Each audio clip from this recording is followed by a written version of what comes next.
Hi folks, thanks for joining me.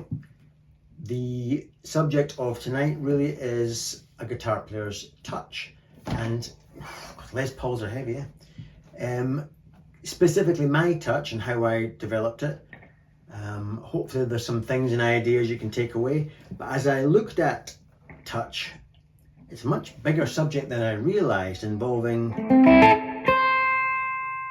vibrato, whether to vibrate, whether not to vibrate, dynamics, how hard you hit the strings, whether you bend, whether you slide.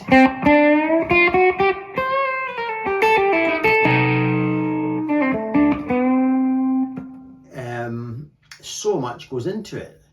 So, and did I say damping? Damping is a huge one. So I thought we'd use Amazing Grace as a kind of framework to build on, just to develop touch and how I make my guitar sound the way that I do. Hopefully you like the way I make the guitar sound, or else you're in the wrong video. Let's have a look at this. Right, so what did I do?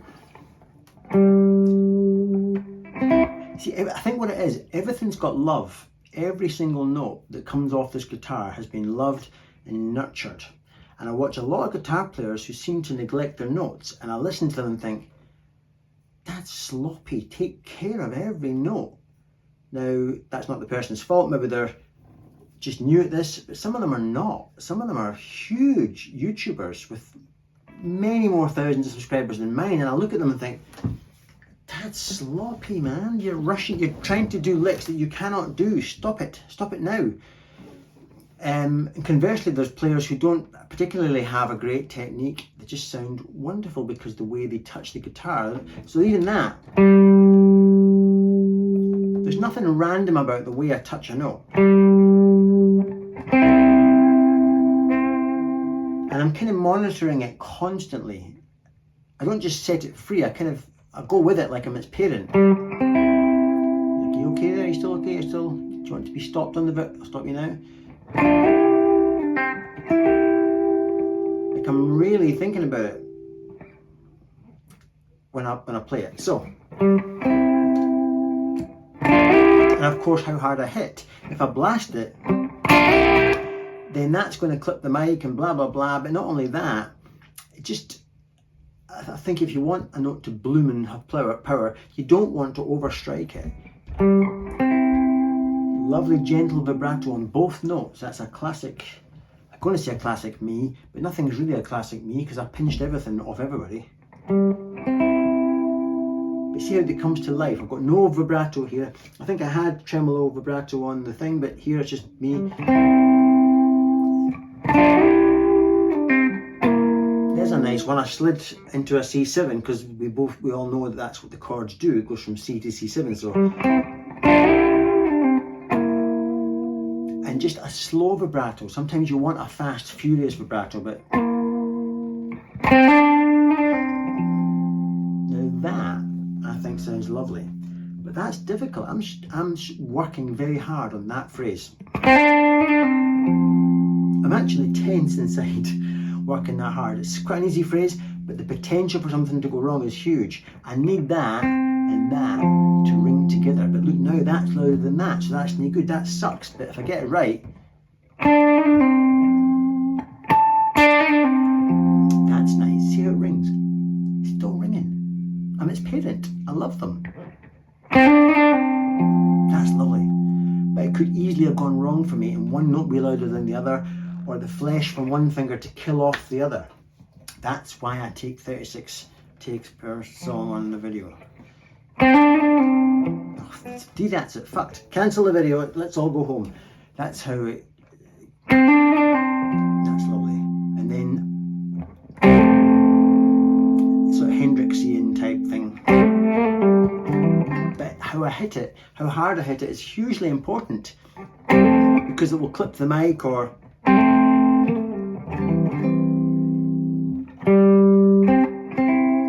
There I go with its delicacy again. Nothing's random, everything. I mean to hit it exactly that hard. No harder, no less hard.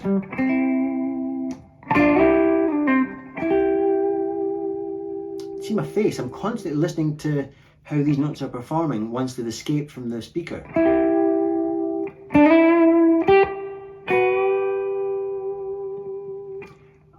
So I hit that very lightly there. I didn't hit it lightly there, it wasn't as good. That's better. A little bit of vibrato on the bent note, but not on the fretted note.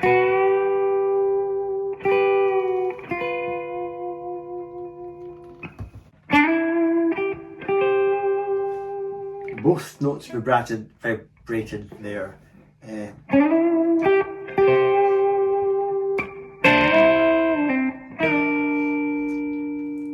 That's quite a hard thing for me to execute, maybe anybody to execute. I'm bending a C chord and you can't overbend that. I'm trying to make that turn into that, but it's got to be like all of these country bends. It has to be quite very sort of on off.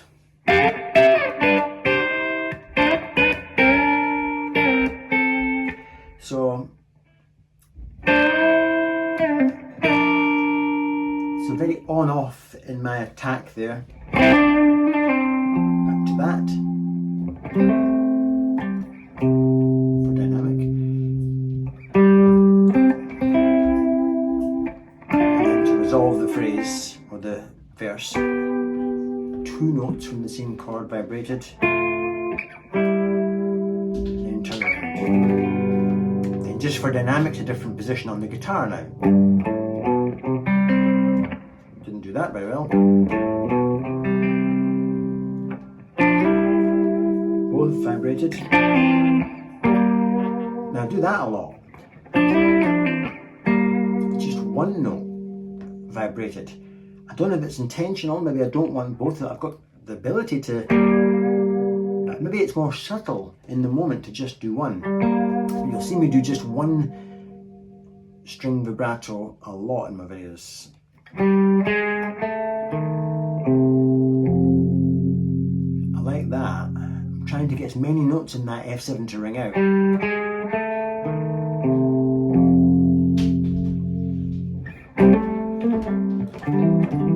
But the essence here, as you can see, is I give birth to every note. I act like it's parent, and when I set it free, I don't just let it run wild. I follow it.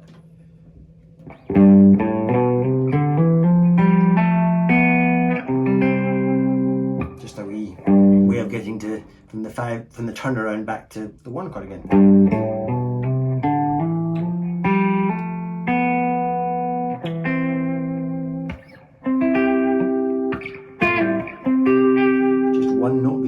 vibrated.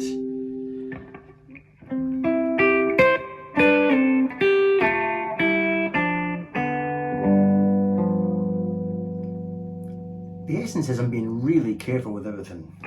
Then a bit of Arlen Roth pedal steel.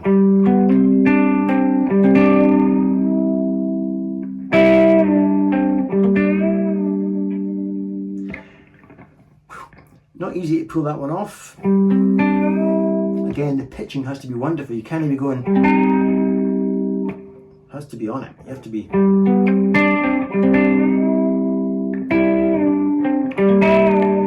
Somebody once told me, I think it was a singer, and it's very true, when notes are in really nice harmony, and the harmony, it all really pops. There's a ring. When notes are slightly out of harmony, there's a different kind of ring.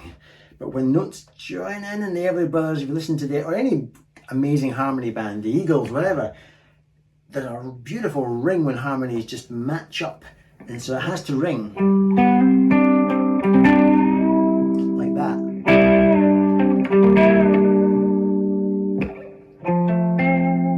Again, one note being vibrated.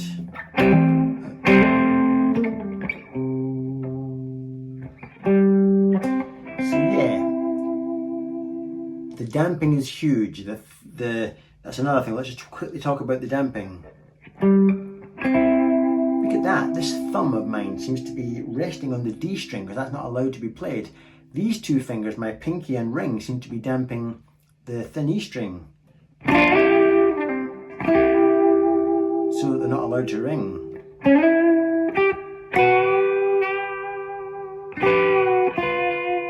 I made a bit of a mistake there.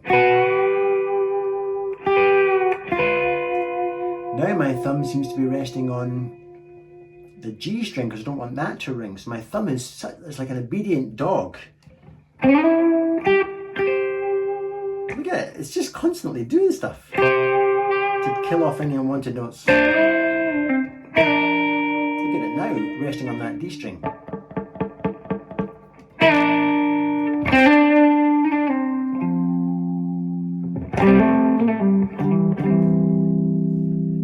Look at my right hand. I didn't realise just how much. I've never really watched my right hand quite so much. Yeah,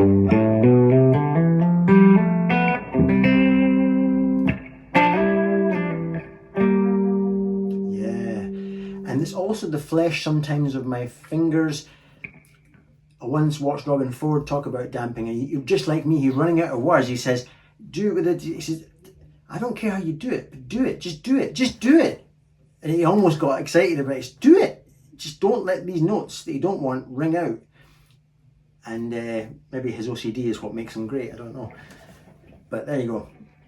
Where did I finish? Where was I? Before I started rabbiting about damping. And then to finish the song, I think.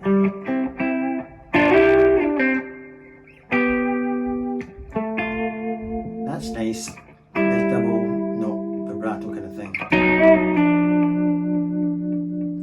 Where's the damping coming from there? My right hand seems to not be doing it all of a sudden. Well, it is my thumb's on the A string, and the flesh from this and this is killing off the other strings that I don't want. So that's how I approach damping, and that's how I approach my volume of how I strike the strings. Have a listen to this next wee outro then, and you'll see everything I've just talked about is in this next clip. A different song entirely, but you'll see this, right? Hands constantly everywhere trying to damp things. And the potential for notes to ring out when you don't want them to ring out is huge. So no wonder it takes me about 36 takes. You probably think I'm exaggerating. Sometimes it does take me 36 takes. Sometimes I get it done in 3 takes, but I'm such a perfectionist, I like to have it something I can be proud of, and so it can take me an enormous amount of takes sometimes to get it right. Anyway, let's watch this last wee clip.